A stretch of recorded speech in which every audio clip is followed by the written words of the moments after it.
All right. Well, welcome everybody to our webinar called Caught in Between. So glad that you could join us.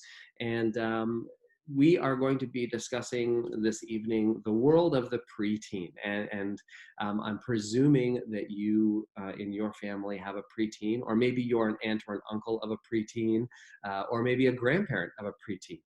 The reality is that you might even be a small group leader of a preteen at North Park or maybe some other church, and you're watching this for training purposes.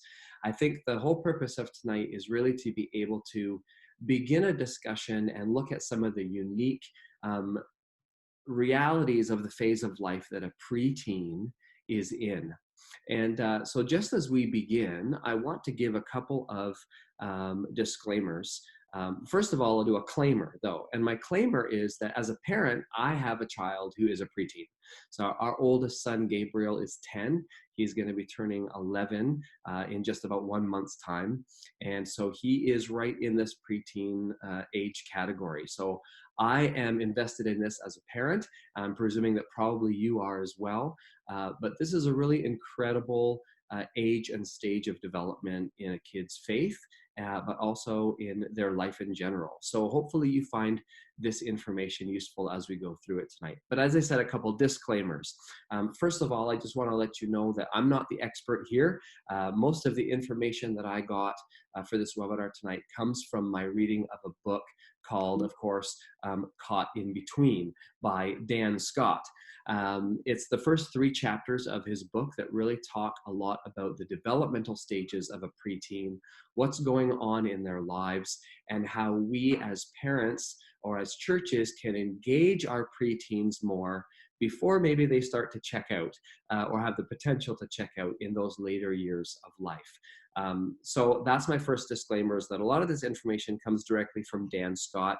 I'm not the expert. I'm a fellow learner along with you, along for the ride, a fellow parent just trying to glean some information so that I can maybe help my own kids best as they develop into adolescence. Okay. The second claimer that I want to give is that, of course, all preteens are different. And if you are a parent and you have more than one child, you'll know that's because all of our kids are unique and different. So the information tonight is very general. There's nothing formulaic about raising kids, if you probably has discovered that already. But we all have to kind of adapt what we know and what we've learned to our parenting and to our own unique family situations. So hopefully you're able to do that. Some of the information you might find, wow, yeah, we've really hit this already. I can understand this completely. I get it.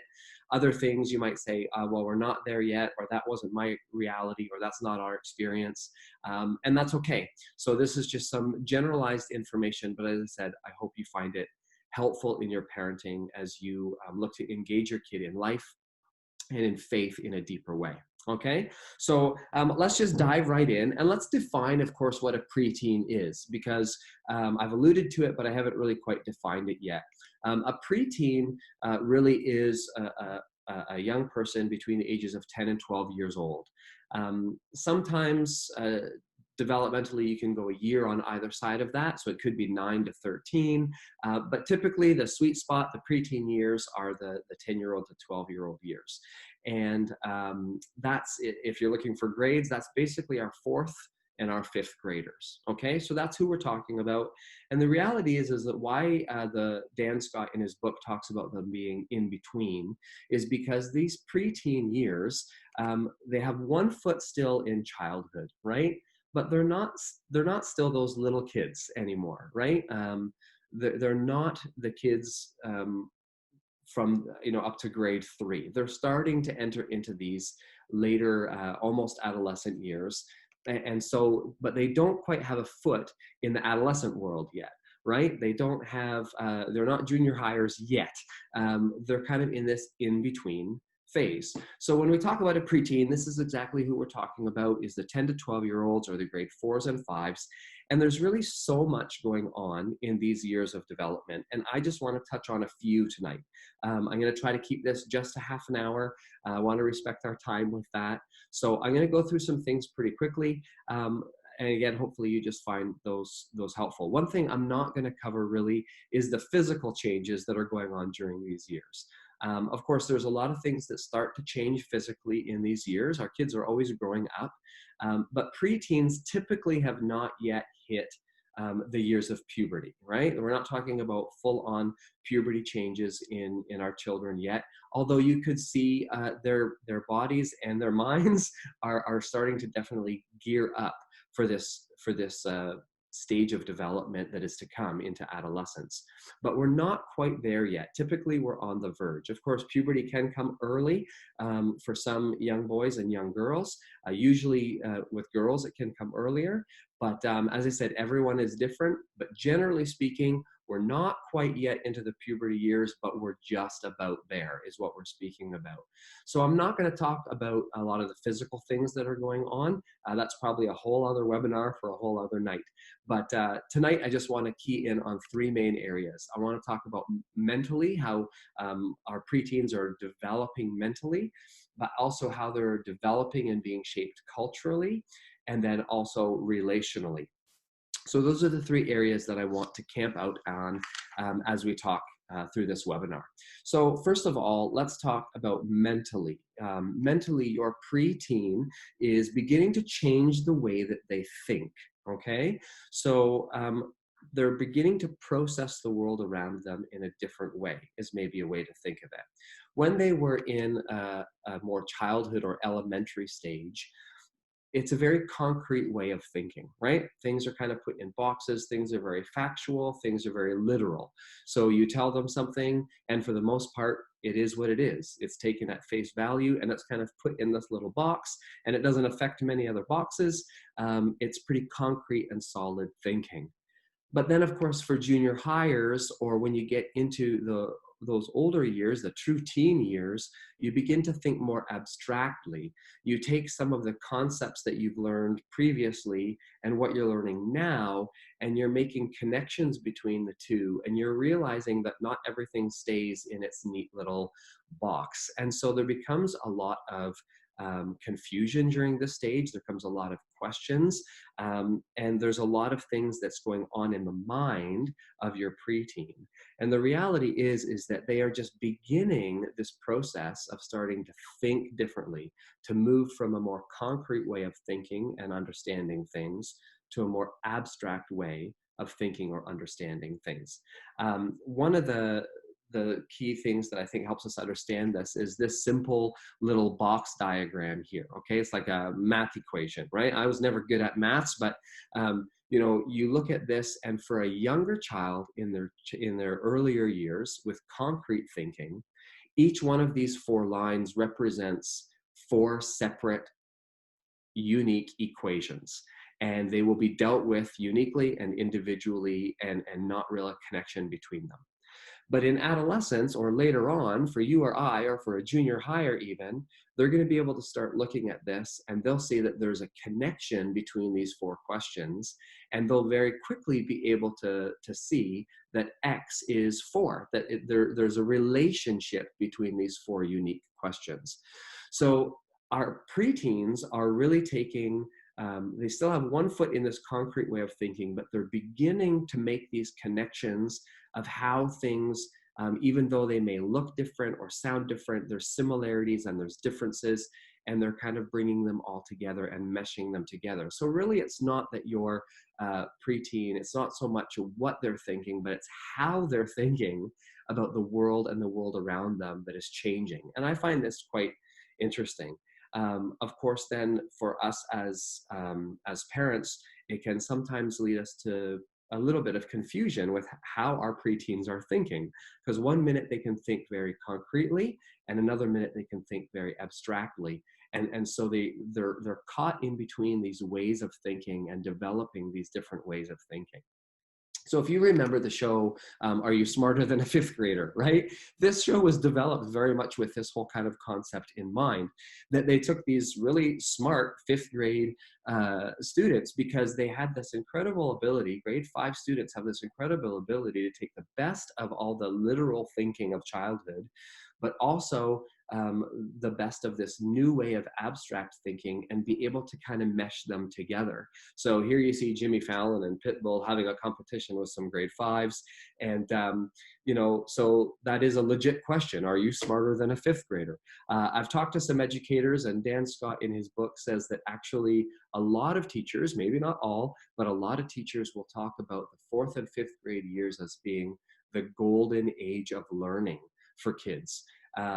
It can also be a very frustrating and confusing time because, as I said, one day they can be very concrete in their thinking and another day very abstract. So it creates this kind of weird world in which their brain is working, but it's a beautiful thing as well.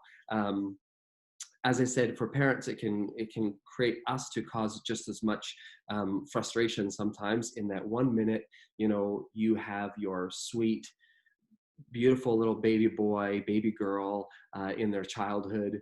And then the next moment or a couple hours later, it seems like you have someone different in your house who's thinking differently and acting differently. And it just doesn't seem to make sense. It's because they're in between these two places of development. And I find personally, one of the phrases that I find myself using more and more in these preteen years is this phrase right here. Why would you do that? You should know better.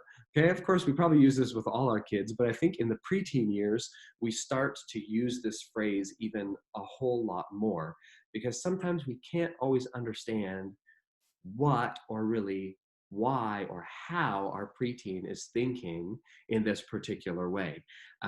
It's not necessarily that they're trying to exasperate us. It's just that literally developmentally, they are flip-flopping and they're in this in-between place. So I think that's helpful to know as parenting. The interesting thing is that physiologically, around 3 years old, your child's brain initially went through a phase in their brain development where their neurological pathways were doubling and tripling around 3 years of age. This is a lot of times where kids are learning their words, and you can just see it in your 3-year-old, right? If you can remember back then, or if you still have a 3-year-old in your family, they are just learning at an incredible rate. Well, developmentally, the next kind of stage of brain development where that same amount of doubling or tripling in the neurological pathways happens is right around age 11. So you got it. It's right in between this preteen stage, and it's right where our preteens are in this stage of development. So they're in this beautiful place of learning, but it can also be a very confusing place of learning for them. So what can we learn as parents? Here's just a couple parenting insights maybe that maybe you've already come across, or maybe just get you thinking as you parent your preteen, okay?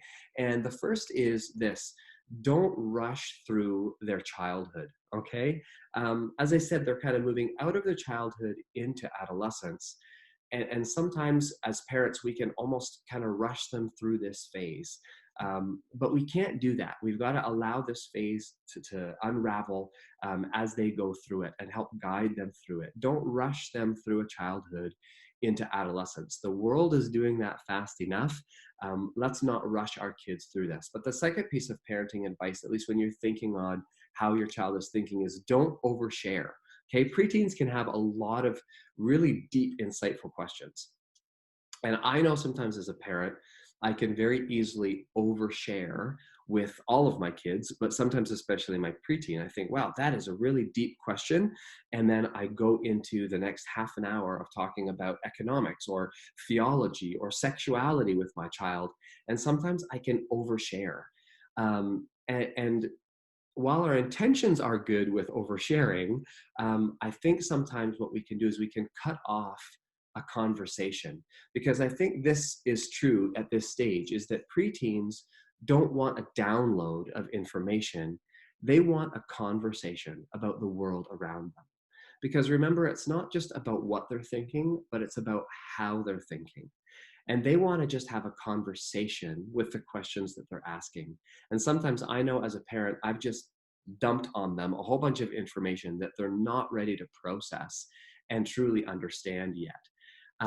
So maybe that's a piece of advice that you can take into you, that encourage conversation in this stage.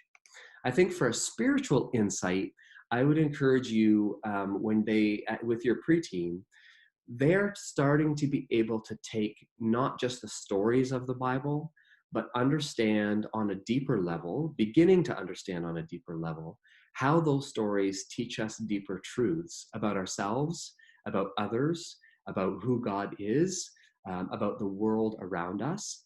Whereas in the concrete thinking stage, those stories are foundational, but there are just a lot of content and yes, some little tidbits of truth, but they're mostly just stories. But for your preteen, the Bible is starting to not just be a bunch of stories. There's a bunch of questions and ponderings that your preteen is going to be engaging in spiritually, because they don't see things just as stories anymore, or they start to question those stories they've always heard in different ways. So be prepared as a parent to have, again, a conversation. Don't unload and don't rush them through this phase, but this is a beautiful time spiritually to help guide your children, your young people, through a conversation about the Bible, about who God is and how he wants us to live in the world. Okay, so that's kind of mentally some of the things that are transitioning and changing in your preteen's life. Let's think culturally for a second, because cultural is always changing. And in today's world, it seems actually sometimes because of technology that things are changing a lot faster. Whether that's true or not, it can certainly sometimes feel like it. Take this for instance. As we talk culturally, if you were born in 1997 or later, which I don't think that's any of us, but that's a 23-year-old, so a 23-year-old, you have most likely never licked a postage stamp. You always use the word Google as a verb. You have always watched television from a flat screen TV, and you don't remember 9/11, but you learned about it, or you're learning about it in a history class, right? And that for us, for many of us, just seems like that was not that long ago. But those are the 23-year-olds. Now consider this, if you were born in 2007 or later, so that's our 13-year-olds. So already, if you were born in 2007, you're right on the edge, the upper edge of the preteen, entering full on into the teen years. But you will never remember a day when the smartphone didn't exist. The first iPhones came out in 2007, which essentially put a personal computer into the hands of anybody who had one, which put information and access to things from around the world literally at your fingertips, and from anywhere. So this is a huge change in our culture. And the reality is that our preteens will never know a world where this type of connectivity does not exist. So the parenting dilemma here then, which I'm sure you've already faced, is this question: how do we help monitor and manage the amount of the great big world out there that we allow into our preteen's life, right? This is a big question. How do we help them understand and filter through everything culturally, all the information that's bombarding them? Because the reality is that with the increase of technology, the increase of information out there is huge. So the amount of things that are coming at our preteens, the amount of information that is coming into their brains is massive, okay? But remember, they're just learning to make the connections and develop them in an abstract way of thinking or in an integrated way of thinking.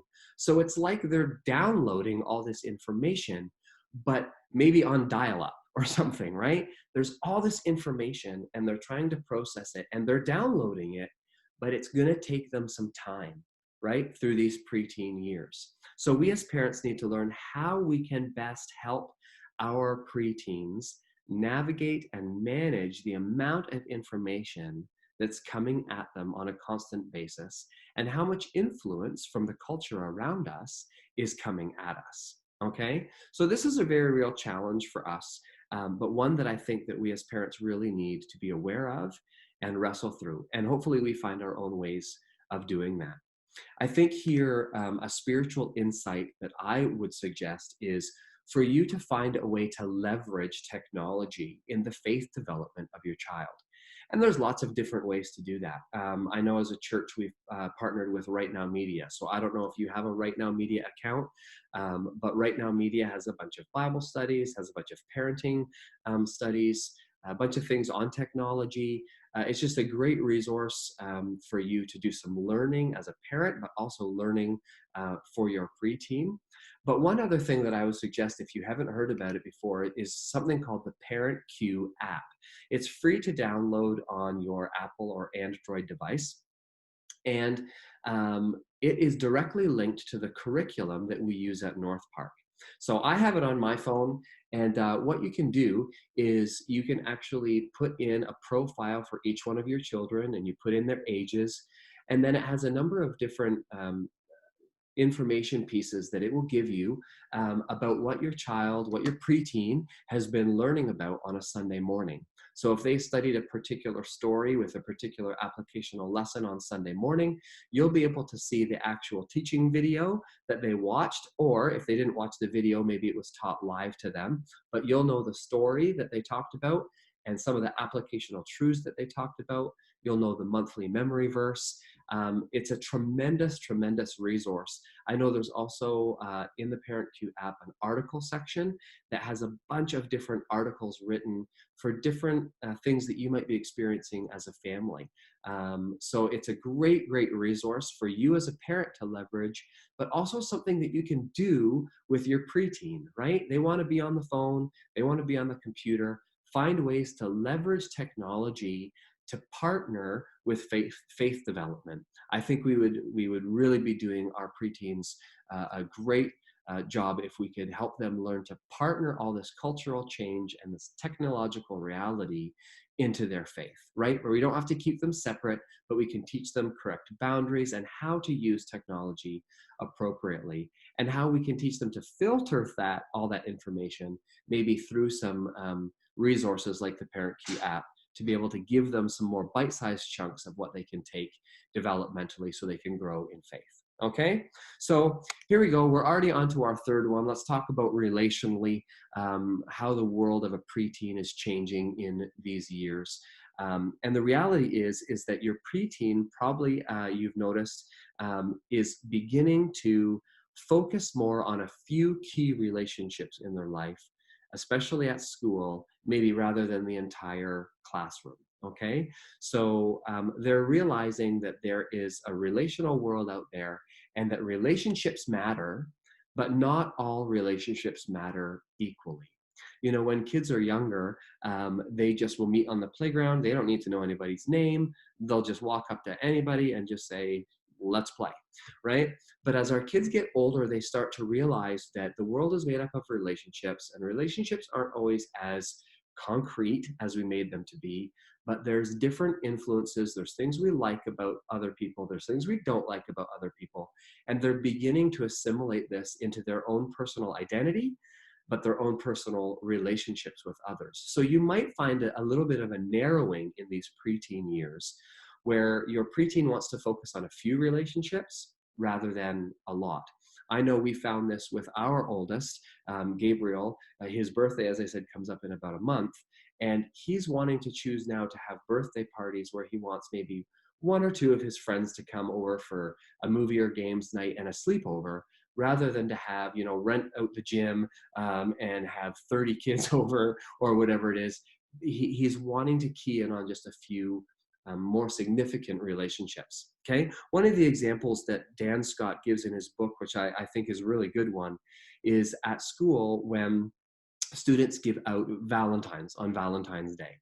Schools usually have a rule that you just give a Valentine to everybody in your class so nobody feels left out, and that's a good thing. Okay, and up till about grade 3, you'll probably notice that everybody, oh, this is from so-and-so, this is from so-and-so, and there's nothing kind of, you know, unique about that.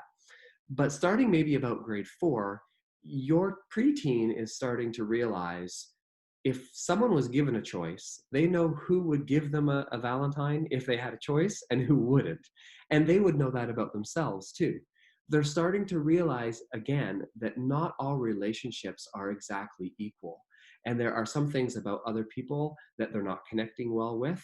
And there's some things that other people aren't connecting with them well about. So they're starting to narrow in these relationships, which is important for us to remember socially for our kids, okay? Because I think we as parents can help them navigate these key relationships that they're starting to develop.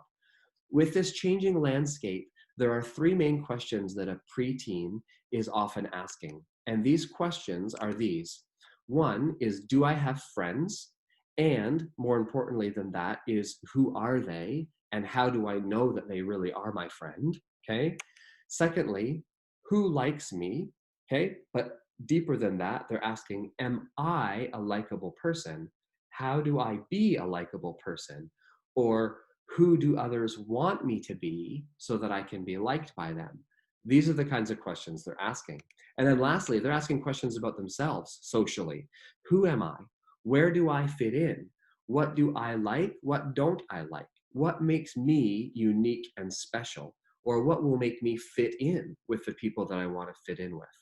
So a parenting tip here would be to leverage the importance of of relationship and be sure to emphasize and encourage good, healthy friendships. Okay. Um, this is a really key time socially and relationally for your preteens. I've heard some parents in this phase of life say, if your preteen has a good friend, you want to have them over to your house. You want to get to know their parents. You want to be able to engage with that friendship and that relationship as much as you can, while you still have some control over your younger one. Because as the years go by and as your preteen becomes a teen and gets fully on more into adolescence, well, you're going to have a little bit less and less control and say over what it is they do and who they hang out with, right? Of course, you're always going to be mom and dad, but this preteen stage is just such a beautiful stage where you still can have a lot of influence over these relationships. So I've even had some parents tell me that if you have, if your preteen has a good friend, but they live across town, it's worth the drive, right? To drive across town and drop your kid off, or to go over across town and pick your other friend up so they can spend time. You want to really, during this phase, emphasize good, healthy relationships, because these are the relationships that are going to start to form the socializing and the reality of a social and relational world for your preteen through their teenage and adolescent years. So those are some really important things. A spiritual insight here, I would say, is the importance of finding mentoring spiritual relationships for your preteen. I know that at North Park, in all of our family ministry programs, we really want to emphasize relationship building, all the way right from preschool all the way through high school. But these middle school years, the grade 4 or 5 years especially, are really important. And so we want our small group leaders or our Sunday morning teachers to really concentrate on building relationships with our preteens and our children. Because the stronger a relationship is, the more trust obviously is going to be built and the more they will listen. Kara Powell, who's the executive director of the Fuller Youth Institute, actually says that she's done some research, and she says that if a young person has 3 to 5 older, sometimes adult mentors who will speak into the life of a young person, the chances of them maintaining and embracing faith for the long haul increases dramatically. So I can't overemphasize this, to be finding and encouraging relationships outside of your own. Of course, your relationship is going to be one of these as well as a parent. Hopefully it always is. But you want to intentionally find other relationships as well, where your child is being mentored and taught things of faith. So these are really important years to really make that extra effort to get out to extra programming at the church or on Sundays and developing those relationships, because it's these relationships that are going to lead them into the future. Okay, so I see it's already 8 o'clock, so I'm going to just fly through. I just have 3 applicational points I want to talk about. I'm going to try to do this really quickly. As I said, I want to be mindful of our time, but I want to also give us some applicational things that maybe we can take from this. 1, celebrate the independence of your preteen, okay? Yes, it's true, your baby is growing up, but instead of mourning that loss, celebrate who they are becoming and really encourage them to discover who they are. And remember this idea of not oversharing, not kind of rushing them through their childhood, but walking with them through it. Okay? One great quote that I love from the book, it says this: ultimately, a preteen's emerging identity will start driving the decisions they make and impact the direction of their life. And while they don't know that yet, we do as parents, right?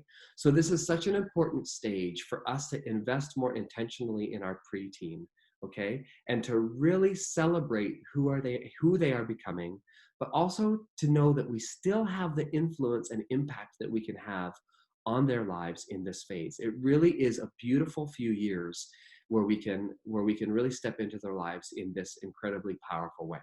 Okay, it might mean you might need to invest in some of their obsessions and interests. Yes, a preteen can go from obsession to obsession, right? Maybe one first season it's all baseball, and then one season it's all skateboarding, or maybe they just find they love this really one kind of music. They discovered rock and roll or rap music, and everything's about that for a little bit.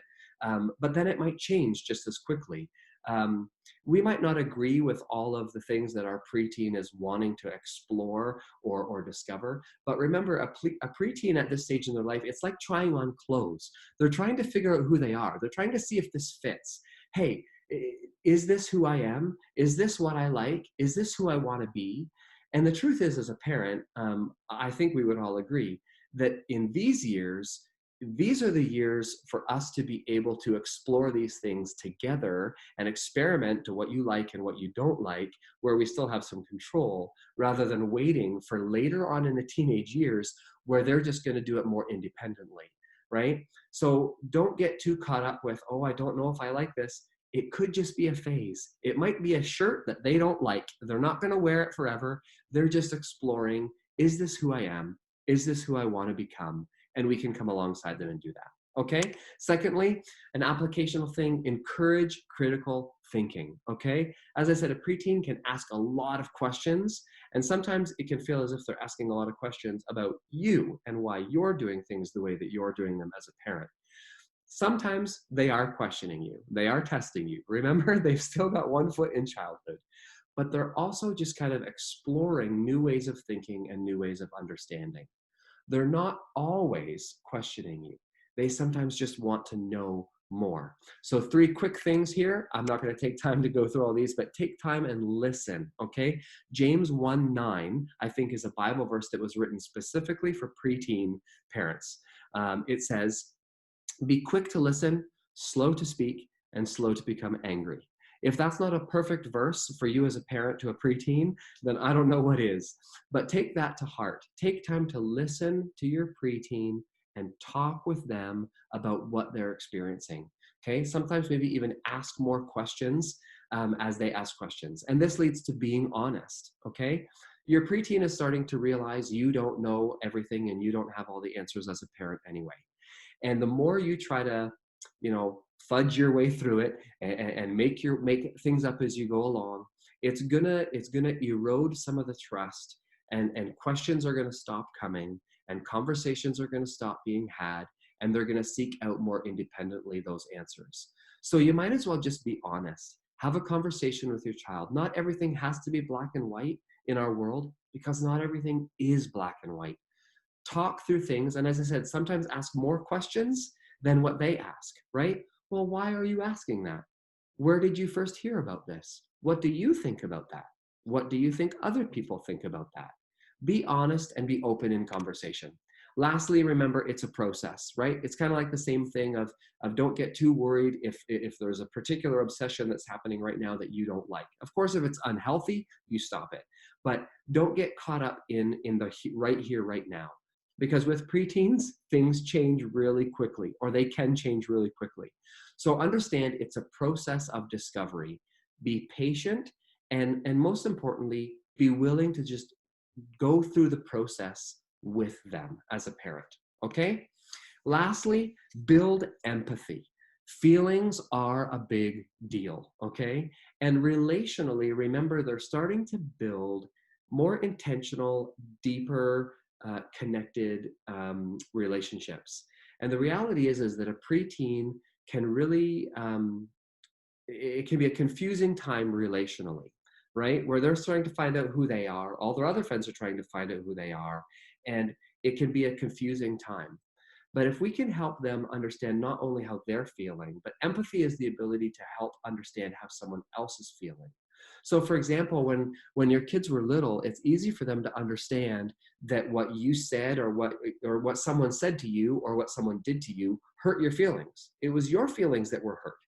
But it's harder for a younger child to understand how what they did and how it hurt the other person or what they said hurt the other person. Well, your preteen is starting to be able to build empathy and this understanding of relational connectedness into their world. And we need to help them navigate these things and say, how do you think what you said made so and so feel? How do you think what you did made so and so feel? And build that understanding of empathy into their relational world. Because I think you would all agree with me that the more empathy you have when you're younger and building into your social capital and your social world, it's only going to serve you better in your relationships and in your long term. Okay? So there you are. Sorry, I feel like I kind of flew through that last little bit, but that's kind of what I have to share about this phase, about what I'm learning about preteens, this amazing group of our kids, of our young people who are caught in between childhood and adolescence. And we as parents have this incredible ability, this incredible opportunity to build into their lives in really special ways. So as you continue to parent, please know you're not going to do it perfectly. I'm not going to do it perfectly, but let's keep striving to be the best that we can do so that we can help our preteens and all of our kids navigate their way through life and understanding faith in deeper ways. Okay, so let me just close us in prayer and then we'll be finished for the night. Let's pray. God, thank you so much for this time that we've been able to spend together tonight. And I thank you for the way in which you have made us. As Psalm 139 says, we are fearfully and wonderfully made. And sometimes our preteens, we can feel like they're more fearfully made than wonderfully. But at the same time, we know it's true, that this is an incredibly wonderful age for our kids to be at. And we as parents have this opportunity to build into their lives in their development of the way they're thinking, the development of the culture around them that is shaping them. We still have a voice into their relationships and their social world. And our children are growing up and they're entering into a world where they're going to start to be needing less and less of us. And we need to be preparing them for this world that is ahead of them, socially and culturally and intellectually. So, God, would you give us wisdom as parents? Would you help us to come alongside our preteens and just love them in the best way that we possibly can, helping them to become the men and women of God that you desire them to be? Help us to be able to do that with a little bit of confidence and a whole lot of reliance upon you and your power in and through us, we pray. In Christ's name, amen.